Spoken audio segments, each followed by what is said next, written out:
Posibleng onsehan o alitan sa ilegal na droga iniuugnay ng pulisya ang motibo sa pagpaslang sa mekaniko sa Magsaysay, Kidapawan kung saan posibleng mga kasamahan lang umano ng biktima ang responsable sa krimen. Ayon sa Kidapawan City Police, kabilang sa drug watch list ang nasawing mekaniko na si Arvin Bactol at dati na ring nabaybas at nasilbihan ng search warrant. Sa panayam ng Radyo Bida, sinabi ni Kidapawan PNP Chief Police Lieutenant Colonel R.G. Celeste na may mga testigong nakapansin sa ilang lalaking pabalik-balik sa lugar bago marinig ang sunod-sunod na putok ng baril na ikinasawi ng biktima. 2 basyo ng caliber .45 pistol ang na-recover sa crime scene na naging mitya ng kanyang buhay. Dagdag pa ni Police Lieutenant Colonel Celeste, may mga testigo na positibong nakakilala sa isa sa mga sospek matapos ipakita ang mga larawan at ang naturang individual ay kabilang din sa drug watch list ng pulisya. Yan nga ang itititigan natin kasi itong biktima is mga drug personality din ito natin dito sa Kidapawan. Accordingly sa investigation, parang kasamahan niya rin yung may gawa ito. Posibleng unsihan sa droga yung may mga kung tawagin sa local term natin na may mga malalaking batal na or utang na hindi na nakakabayad. Matatandaang hapon ng Lunes, Pebrero 9,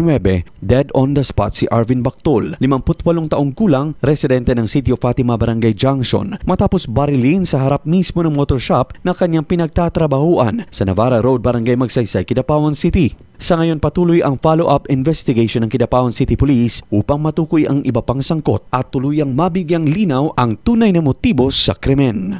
Luigi Alan Totor, NDBC, Bida Balita.